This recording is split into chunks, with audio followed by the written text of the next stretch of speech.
Hello and welcome to the inside of a giant cervix. I am currently in Berlin. I'm very aware that I haven't done a video for a week now, and that's because I've been ill all week as well as working, so I've had absolutely no time to A, watch anything, or B, have any energy to even construct a sentence. Point. Welcome to Jen Kitten Thoughts. Jen Kitten Thoughts. I watched yesterday a Disney film from 1988 called Big Business. So this is a live action Disney film, and it stars Bette Midler and Lily Tomlin.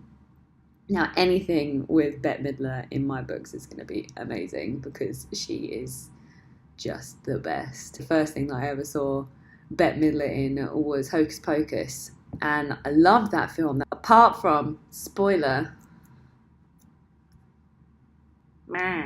when the cat dies at the end, the spirit of the young boy was trapped in the cat for the whole movie, and then when his spirit gets set free, the cat died. I cried and cried, and my mum's like, but the boy is free, and I said, but the cat died. I always used to watch it up until the point where everything gets resolved. I just cut it short. I know what happens. I don't need to see it again. Big Business, released in 1988. I'm going to give you all the spoilers, by the way, so if you haven't seen the film, maybe skip to the end. I'd never seen it before, so I'm basically just going to tell you the plot in a nutshell. It's the story of two sets of identical twins that get mismatched at birth. It starts in the 1940s, and this is depicted by Sing Sing Sing being the opening credits music, so you know that it's set in the 40s because it's Sing Sing Sing. This sort of socialite, posh, snooty, American rich couple are trying to find somewhere to go on holiday, and they get lost in the countryside where everyone's a little bit country, talks a little bit slower than usual folk. And she goes into labour. They have to find a hospital in a country bumpkin town called Jupiter Hollow. So you've got the socialite rich family, and then you've got the country family. The country couple are also having a baby, and they just both end up at the same hospital. Now, one of the things I really, really like about this movie is that it's so not like Disney. So if you think of all of the animated movies and the, Mary Poppins and the Bedknobs and Broomsticks and those kind of live action Disney movies, they're still relatively wholesome, apart from the classic, what's that got to do with my knob? Classic. The rich lady is in labour. The husband jumps out of the car to go and inspect the hospital and just says, cross your legs. The nurse says, oh, don't, got an injection to, ease the pain. She says, oh, don't worry, it's just a little prick. And she said, yeah, that's what got me into this mess. It's Disney. It's amazing. Rich couple, country couple, and they have identical twins. The midwife accidentally swaps them over, so there's two identicals in each couple. Does that make sense? And they're both called the same thing. So they're both called Rose and Sadie. What are the chances? Fast forward to the 1980s in New York City. You've got Sadie number one, or should we call her City Sadie, who's played by Midler. She's the big boss of the company Mormax, and everyone's scared of her. So she's the one thing that I've noticed very much is that she hasn't quite mastered her facial expressions like she does when she's older in her later roles. She's got much more control over the shape of her face, whereas in this it's very much stern. If you watch the film, I think you could make a drinking game out of how many times that she made her eyes look big to be scary.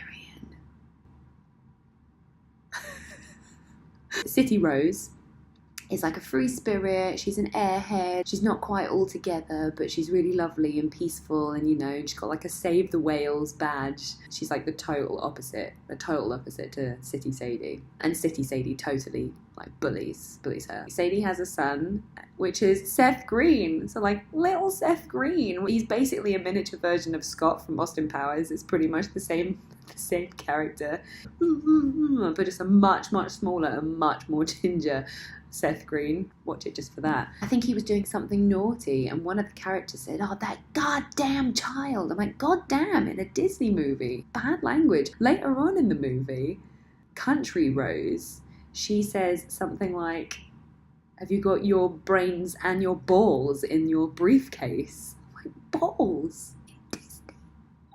So you got the big company, Mormax, in the city, and they kind of own a smaller company, like a smaller business, which is a furniture business called Hollow May, and that happens to be in Jupiter Falls. And I think the rich father bought the business in Jupiter Hollow.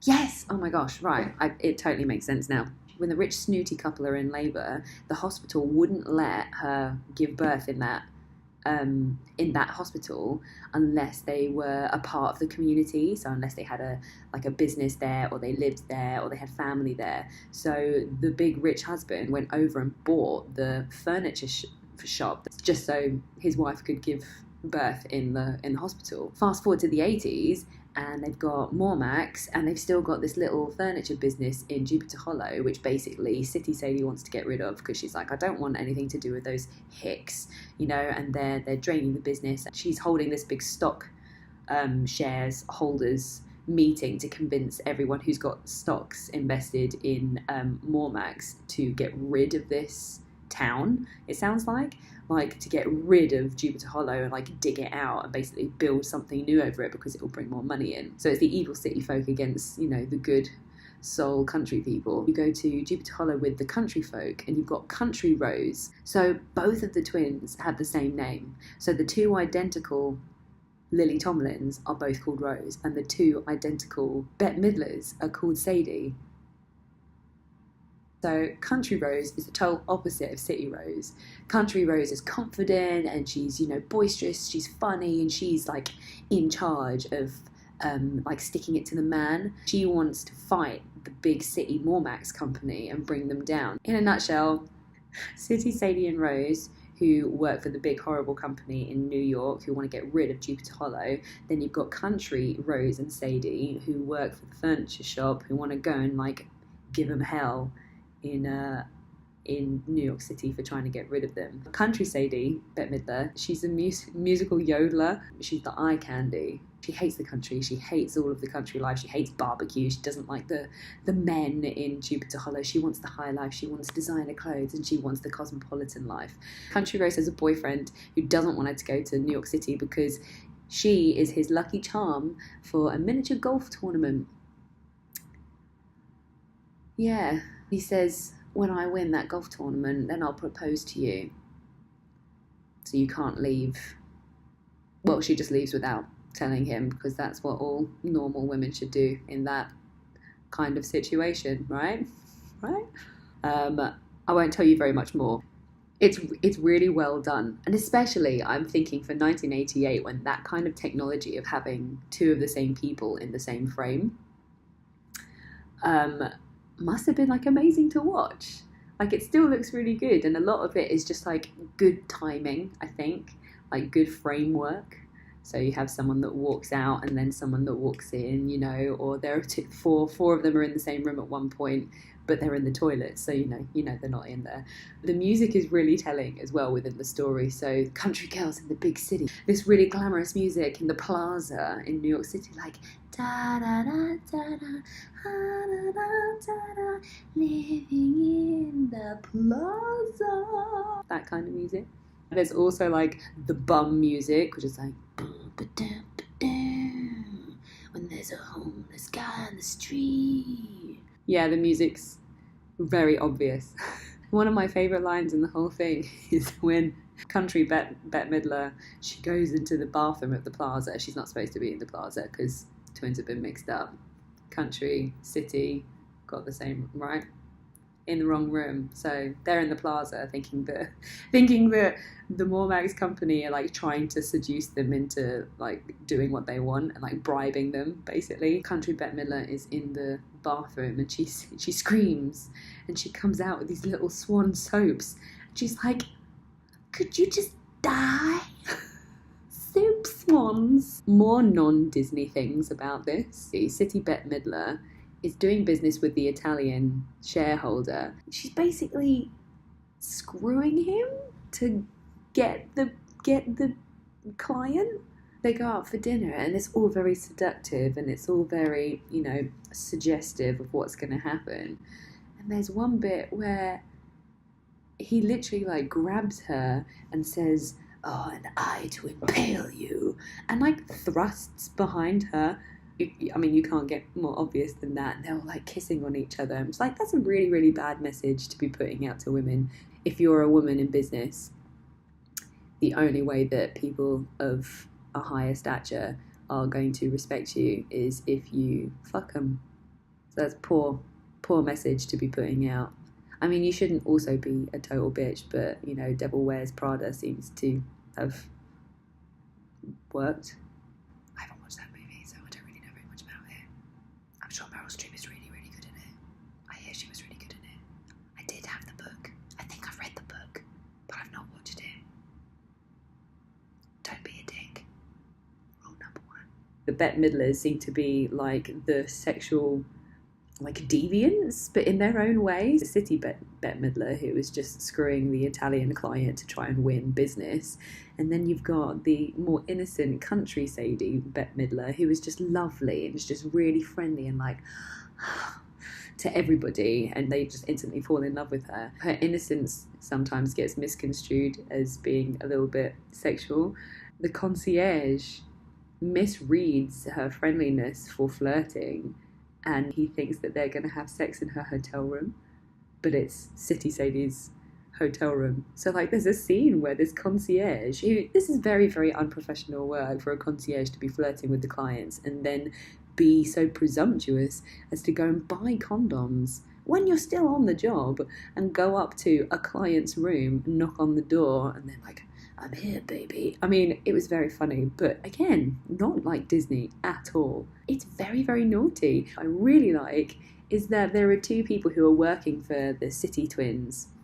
So there are 2 guys, and it's very, very subtly suggested that they're gay. They're a gay couple at the beginning of the movie, and then by the end of it, it shows very, very clearly that they are a couple and that they're going to bed together and sharing a room and going out for dinner together. But it's totally cool. It's great. It's really cool. It's really cool that there's two guys that work for a big company in the 1980s that are openly gay, and it's totally cool in a Disney movie. I'm really, really pleased about that. My most really is that the twins, when they find each other, by the way, the big reveal scene with Bette Midler against Bette Midler is hilarious. You must watch it. It's so funny. By the end, both twins end up with their sisters' partners.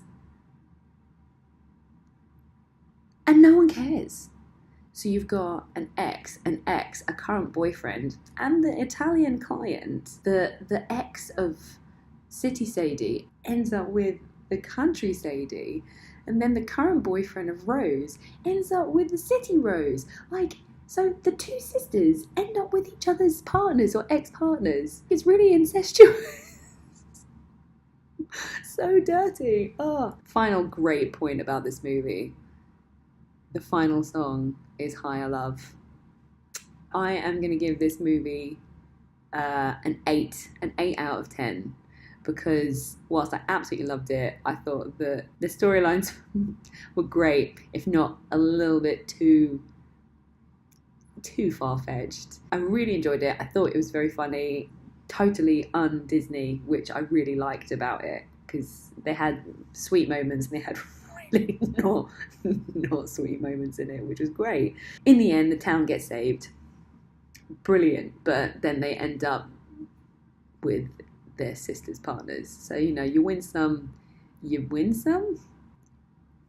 I'm not getting into that. One thing that bothered me about it, because I know in these kinds of situations comedy films, there's going to be that element of, oh, they've just missed each other, and oh, this is getting confused with the other person, they have no idea. But sometimes I was just like, oh, it made me feel uncomfortable that the characters weren't realizing that it wasn't a twin. It made me feel uncomfortable just a little bit. But I thoroughly recommend it, especially if you would like to watch an 80s Disney movie. You can't go wrong with Bette Midler. Music's great, it's funny, it's adult, and yeah, it's one that I'd never heard of, so I'm really, really glad that I got to watch that. If I'm clever enough to find a clip that I can put in here of some of my favourite bits, then I would really, really like to do that, but I don't think that's going to happen. But who knows? I made the sparkly thing happen. Who knows what I can do? So thank you for watching. Sorry that I haven't done it for a week, and I'm going to go and snuggle up in that thing now. So thank you. Bye. Could you just die?